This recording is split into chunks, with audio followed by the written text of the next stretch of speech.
Welcome to The Explainer. So today we're looking at a truly defining piece of history. We're going to unpack a moment of just ultimate defiance. It's a moment where deeply rooted principles clashed head-on with massive, unquestioned power. Get ready because the historical standoff we're about to examine, it's absolutely foundational.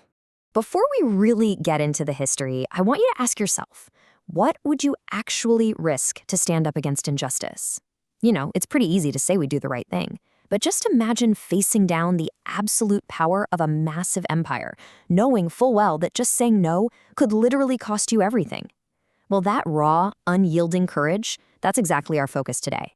Okay, let's dive into this. Our whole story centers around one incredibly decisive action, and that is the refusal of allegiance. Now, refusal of allegiance might sound like a formal, kind of bureaucratic phrase to our modern ears, right? But underneath those words beats a story of incredible life and death tension. Basically, one individual decided that offering their loyalty to a specific leader was just morally impossible. To truly grasp the gravity of this whole situation, we need to understand exactly what that word allegiance actually entails here. Look, allegiance isn't just a polite nod in the hallway or, signing some piece of paper. It is the absolute total commitment of an individual to a superior or to a state. So to actively withhold it, that is the ultimate form of political and moral rebellion. Now, what's really interesting about this comparison is the stark contrast between the two main figures right at the center of the standoff. On one hand, you have Imam Hussain ibn Ali. He's the grandson of Prophet Muhammad, meaning he carries this immeasurable spiritual and moral heritage. And then on the other hand, you have Yazid I.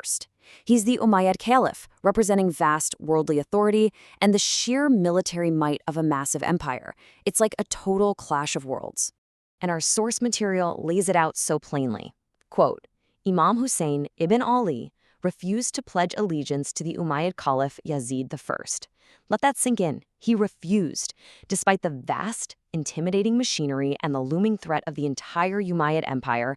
The grandson of the Prophet completely, unequivocally withheld his loyalty. Let's move to the next point and see how this builds.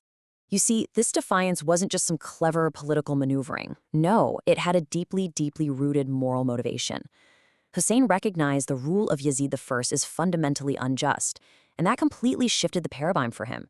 It turned what would normally be a standard pledge of loyalty into a severe moral compromise, one that he was entirely unwilling to make. So what does it actually mean to give your word to a ruler that you view as a tyrant? Well, from Hussein's perspective, giving his allegiance meant actively legitimizing that injustice. For someone with his spiritual heritage, providing that kind of stamp of approval, it was an unimaginable betrayal. But withholding it? Well, he knew that meant bringing the full, violent force of an empire straight down upon himself. So the crucial point is that this entire historical standoff really boils down to this anatomy of defiance. You've got Hussein's profound spiritual legacy facing off against Yazid's vast empire, which culminates in an absolute refusal that's born strictly of moral opposition. But listen, these aren't just abstract historical concepts, okay? These four elements literally ignited one of the most famous and tragic battles in all of history. And this brilliantly illustrates a singular stand against overwhelming force. This wasn't some clash of two equal armies, not at all. It was a deeply personal, physical stand against a massive, overwhelming threat. This absolute refusal culminated on the 10th of Muharram in what is known as the Battle of Ashura. Imam Hussain, accompanied by a small, incredibly tight-knit group of just 72 devoted companions and family members, stood entirely firm. Together, they valiantly faced down an Umayyad army of thousands. They consciously chose to fight, and ultimately die, on the plains of Karbala rather than bow to a rule they saw as fundamentally unjust.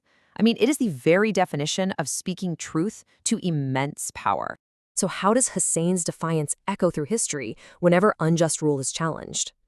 The stand made by those 72 brave individuals on the plains of Karbala, it wasn't just some isolated event stuck in the past. It became this timeless template for moral resistance.